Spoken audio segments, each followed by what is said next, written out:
नमस्कार दोस्तों, आप सभी का स्वागत है हमारे YouTube चैनल पे।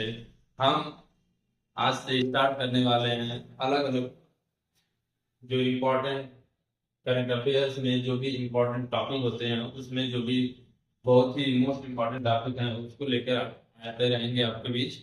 और ये पर डे आपको कोई ना कोई एक ऐसी टॉपिक जो बहुत ही इम्पोर्टेंट एग्जाम के माध्यम से या फिर नॉलेज के माध्यम से बहुत ही इम्पोर्टेंट होगी उसको लेकर हम रोज आएंगे और आप लोगों को उसके बारे में कुछ बताएंगे। ठीक है, तो हम स्टार्ट करते हैं। हमारा टॉपिक है आज का, गुजरात में पहला जैविक जैव विविधता विरासत स्थल। हम जानते हैं कि गुजरात में पहला जैव विविधता विरासत विरासत स्थल घोषित किया गया है कुछ दिन पहले। और इसके बारे में हम थोड़ा जानकारी देख लेते हैं कि क्या क्या इसमें इंपॉर्टेंट चीजें रहने वाली हैं। तो चलिए सबसे पहले हम देखते हैं कि गुजरात के कच्छ जिले के लखपत तहसील के गुनेरी गांव को गुजरात का पहला जैव विविधता विरासत स्थल घोषित किया गया है। यह एक प्राकृतिक अंतर्देशीय मैंग्रोव स्थल है। तो इसमें प्राकृतिक रूप से मैंग्रोव स्थल है जिसको जैव विविधता विरासत स्थल के रूप में घोषित किया गया है। और ये आपका गुनेरी, इसका नाम है गुनेरी, और ये गुनेरी गांव में भी है। तो ये है। और फिर गुजरात जैव विविधता बोर्ड ने कच्छ जिले के लखपत तालुका में 32.78 हेक्टेयर गुनेरी की अंतर्देशीय मैंग्रोव। मैंग्रोव क्या होता है? मैंग्रोव एक ऐसे वृक्ष होते हैं जो बहुत ज्यादा मात्रा में ऑक्सीजन या फिर ऑक्सीजन प्रोवाइड करते हैं। और 4 प्रकार के मैंग्रोव होते हैं। ये मैंग्रोव 4 प्रकार के होते हैं। इसमें पहला जिसको रेड मैंग्रोव बोला जाता है,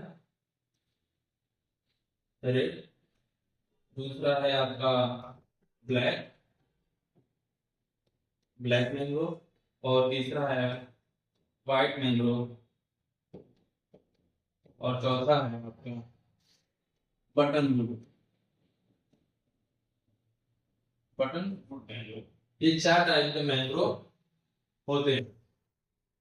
चलिए आगे देखते हैं।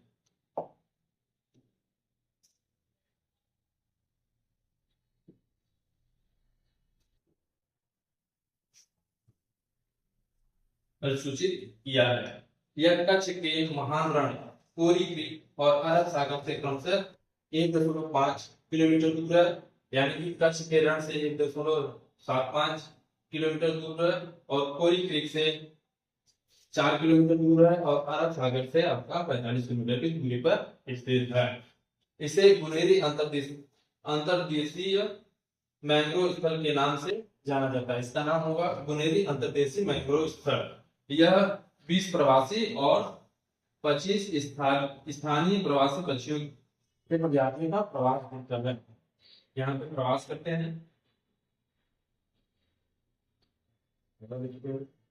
देखिए आपका जो गुनेरी है वो यहीं पे है, सर्किट यहाँ पे है, और गुनेरी आपका उससे कितना किलोमीटर दूर है? 4 किलोमीटर दूरी पे है। और कच्छ का रण भी यहीं पे है, 1.75 और अरब सागर से आपका लगभग 45 किलोमीटर की दूरी पे है। यहाँ पाई जाने वाली मैंग्रोव प्रजाति एविसेरिया मरीना।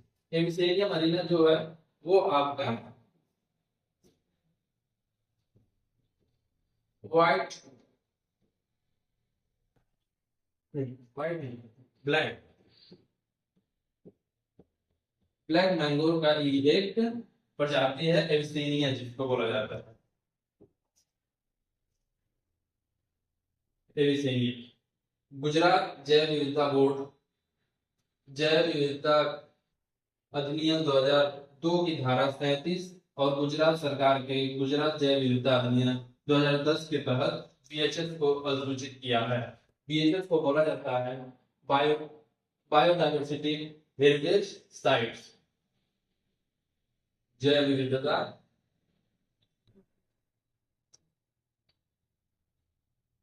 जैव विविधता विरासत स्थल, बायोडाइवर्सिटी हेरिटेज साइट्स। बीएचएस स्पष्ट रूप से परिभाषित क्षेत्र है जो अद्वितीय पारिस्थितिकी रूप से संवेदनशील पारिस्थितिकी तंत्र एवं स्थलीय तटीय और अंतर्देशीय जल तथा समुद्र स्थल हैं जिसमें समृद्ध जैव विविधता के साथ साथ निम्नलिखित में से कोई एक या अधिक घटक शामिल होते हैं। ये बहुत ही विकसित या फिर समृद्ध जैव विविधता क्षेत्र होता है। इसमें चाहे तो ये एक या फिर एक से अधिक चीजें मिल सकती हैं। इसमें कौन कौन सी चीजें हैं?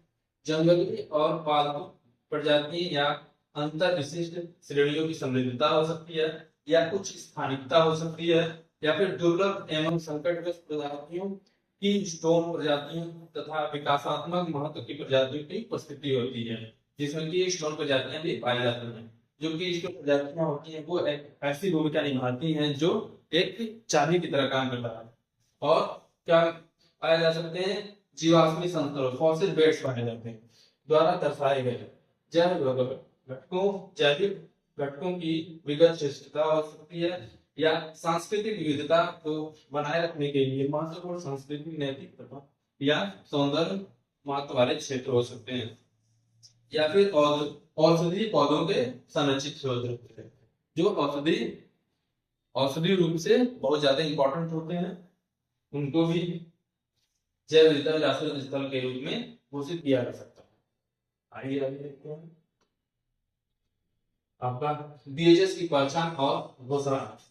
राज्य जैव विविधता board SBB state biodiversity board BHS की घोषणा के लिए सुझाव आमंत्रित कर सकते हैं या समुदायों से पहले से आ रहे सुझावों पर विचार कर सकते हैं।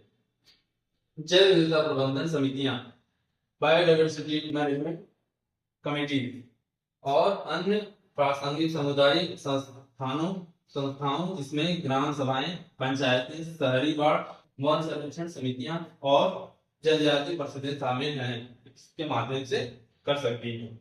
बजट कैसे कैसे इसका होता है? लेकिन एक बार जब राज्य सरकार द्वारा बीएचएस की अधिसूचित कर दिया जाता है तब राष्ट्रीय जैव विविधता प्राधिकरण एनबीए जिसे बोला जाता है, राज्य जैव विविधता बोर्ड एसबीबी के माध्यम से बीज राशि के रूप में जो उसको एक बीज राशि के रूप में मतलब शुरुआती राशि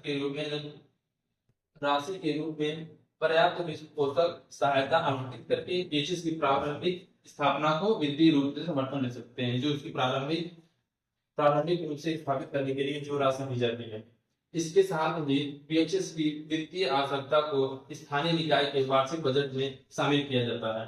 जो स्थानीय आवश्यकता होती है या निकाय होता है उसको वार्षिक बजट के रूप में शामिल किया जाता है। जैव विविधता विरासत स्थल बीएचएस राष्ट्रीय जैव विविधता प्राधिकरण के अनुसार जनवरी 2025 तक भारत में कुल 48 इसको लेके जो भारत का बुनेरी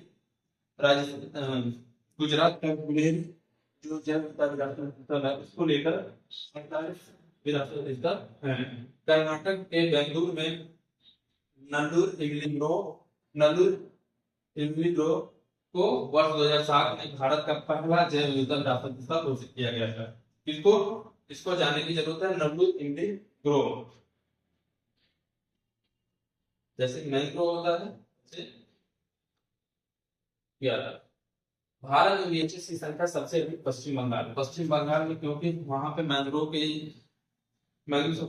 सबसे ज्यादा मैंग्रोव पाए जाते हैं, इसलिए वहां पे सबसे अधिक बीएचएस की संख्या है। जैव विविधता राष्ट्रीय जैव विविधता प्राधिकरण NBA national biodiversity authority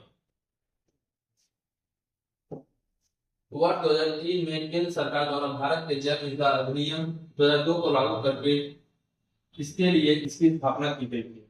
NBA एक सामाजिक निकाय है, मतलब इसका एक विधि बनाकर इसको स्थापित किया गया है जो संरक्षण जैविक संसाधनों के सतत उपयोग और उसके लाभों के निष्पक्ष न्यायसंगत बंटवारे संबंधी मुद्दों पर भारत के सरकार के लिए सुविधाजनक विनियामक और सलाहकार के रूप में कार्य करता है। एनबीए का मुख्यालय तमिलनाडु के चेन्नई में है। ये जानने की जरूरत है कि एनबीए का जो मुख्यालय है वो तमिलनाडु में है। राष्ट्रीय जैव विविधता प्राधिकरण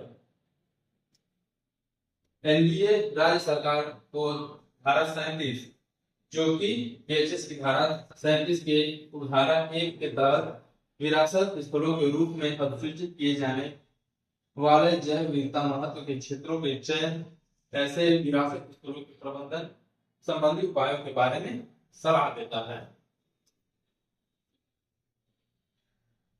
तो ये रहा आज का एक इम्पोर्टेंट टॉपिक, और इसी तरह अगर आगे भी हम इम्पोर्टेंट टॉपिक लेते रहेंगे और आप लोगों को अच्छे से बताते रहेंगे इसके बारे में।